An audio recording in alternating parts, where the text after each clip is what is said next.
Dictation will start after 5 seconds. Start. It is my pleasure to be among you here today when you are going to deliberate on two highly significant topics that are crucial in the functioning of the judiciary. Equally, I am glad that this deliberation is going to take place at a site that commemorates the life and work of Sardar Vallabhbhai Patel, one of the greatest sons of India. Whenever I have visited the Statue of Unity, I feel the vibes of Sardar Patel's indomitable spirit of service to the nation. The objective of All India Judicial Conference is to facilitate a series of brainstorming sessions in which the Chief Justices and the concerned committee judges of all the high courts are participating. In other words, we have the best and the highest of the decision making authorities from the justice delivery system of the country. The topics are alternative dispute resolution, that is ADR mechanism, and the role of information and communication technology or ICT in the judiciary. As you know, during my earlier career, I had been associated with legal profession before turning to the social service full time. I used to practice at the Delhi High Court and later at the Supreme Court, and during those years one of the issues that occupied my mind was access to justice. The word justice encompasses a lot and it has rightly been stressed in the preamble of our constitution. But do all people have equal access to justice? I wondered how access to justice can be improved for all. It has remained one of the issues close to my heart. I therefore find the topics for the conference very carefully chosen. Both the ADR mechanism and the ICT in the judiciary are important for many reasons, but to my mind, they are important as they will help make the system more efficient and thus better able to dispense justice. For effective dispute resolution that is also litigant friendly, the ADR system has been introduced in the form of legislation by insertion of section 89 in Code of Civil Procedure. ADR has many modes including arbitration, mediation, conciliation and negotiation, Lok Adalat and judicial settlement. Mediation in particular is quite important. During the last 2 decades, all stakeholders have recognized mediation as an effective tool for dispute resolution and encouraged it. As several legal luminaries have observed, most of the cases pending in the courts between individuals in respect to civil rights are such that they do not need adjudication. The parties in such cases can redress their dispute amicably through a structured intervention of mediators. Mediation aims to settle the dispute not by any command or authority. Rather, it encourages the parties to arrive at the settlement by systematic mediation sittings by the mediator. The legislation also provides an incentive if any pending litigation is settled by mediation, the entire court fees deposited by the litigant party are refunded. Thus, truly speaking, in mediation, everyone is a winner. Having said that, one has to admit that the concept is yet to find widespread acceptance across the country. Not enough trained mediators are available in some places. Infrastructural facilities at many mediation centers badly need upgradation. These bottlenecks have to be readdressed at the earliest to help a wider population benefit from the effective tool.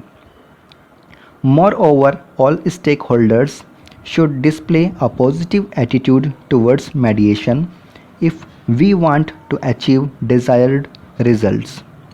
In this regard, training can make a lot of difference. It can be provided at different levels from introductory courses at the induction stage to refresher courses for mid-career professionals. The Mediator and Conciliation Project Committee of the Supreme Court has been doing a great job by organizing training programs in the states. If there had been any misconception among lawyers that mediation could be a threat to their profession, the last couple of decades must have convinced them that it is not. If anything, it is an additional feature in their skills and expertise. Successful mediation not only provides a high amount of recognition to the lawyer, but it also gives great job satisfaction. They can also take inspiration from the father of the nation. In South Africa, Mahatma Gandhi had a highly successful career, but he preferred the way of mediation above all. The first time he succeeded in bringing two parties to resolve their dispute, he felt, in his words, boundless joy. He wrote, and I quote, I had learnt the true practice of law. I had learnt to find out the better side of human nature and to enter men's hearts. I realized that the true function of a lawyer was to unite parties riven asunder. The lesson was so indelibly burnt into me that a large part of my time during the 20 years of my practice as a lawyer was occupied in bringing about private compromises of hundreds of cases. I lost nothing thereby, not even money, certainly not my soul. Unquote. Ladies and gentlemen, we all have passed through a very difficult crisis. The pandemic is not yet over, but hopefully we are beginning to have a glimpse of its end. Amid unprecedented human misery during the last 2 years or so, if there was a saving grace, it was from information and communication technology. ICT proved most helpful in maintaining essential activities and in keeping the wheels of the economy moving. Like remote working, remote learning helped avoid a break in education. In a way, the crisis has proved to be an opportunity for the digital revolution.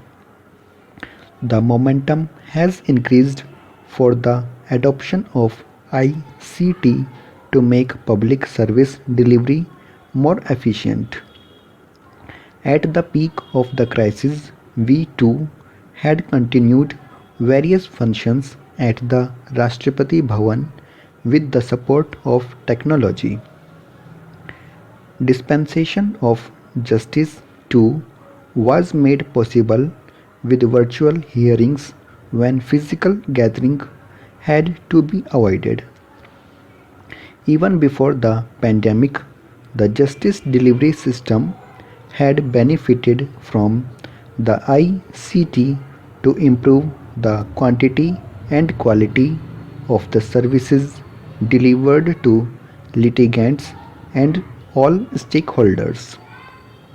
Under the leadership of the E Committee formed in the Supreme Court and with the active assistance and resource support of the Department of Justice of the Government of India, two phases of the e-courts project have been accomplished as per the policy and action plan approved and adopted for the respective phases.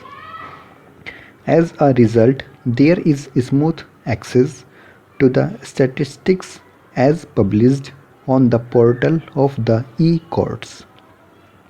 Thanks to the National Judicial Data Grid, a citizen can easily learn about the pendency and arrears of cases with details of year-wise pending and the oldest pending cases before the respective courts.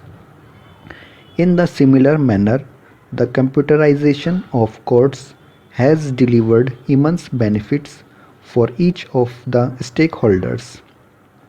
Several courts have made notable innovative advancements in using ICT to improve access to justice and its delivery. A number of high courts have started live streaming of court proceedings of their benches. I understand the High Court of Gujarat has been the pioneer in this. As with other public institutions, the judiciary too must have been facing several issues in shifting to the digital world. These are broadly known as change management and they are part of the transformation. Those are the kind of issues the worthy members of the judiciary will be discussing over these 2 days. I gather there is a full working session devoted to the subject of future of technology in the judiciary. I would add that among many objectives of the switch to ICT, the topmost has to be the improvement of access to justice. What we are aiming at is not change for sake of change, but change for sake for a better world. I am sure that this national conference will deliberate upon not only the great potential of both mediation and ICT in courts but also how best to respond to the challenges along the way. I congratulate the Chief Justice of the High Court of Gujarat and his colleagues for organizing the national conference. As you discuss the finer topics, I am sure you will feel as if Sardar Patel is looking at you and inspiring you to always keep the nation, its citizens, and their interests in mind. My best wishes to you for fruitful deliberations. Thank you. Jai Hind.